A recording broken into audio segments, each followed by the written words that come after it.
আল্লাহ রাব্বুল আলামিন সুন্দর করে বলছেন, যারা নামাজকে অবহেলা করবে, নামাজ নিয়ে যারা অবহেলা প্রদর্শন করবে, তাদের জন্য ওয়াইল নামক দোজখ আছে।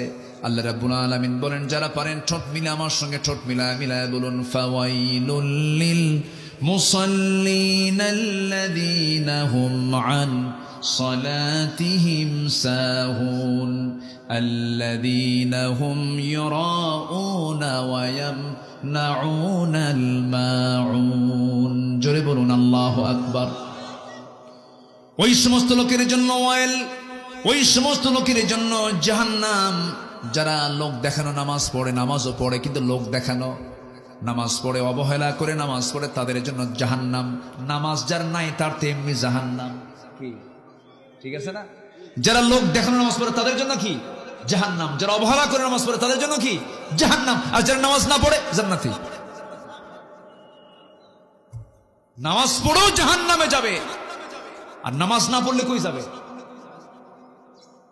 সেখানে তো কোনো প্রশ্নই নাই।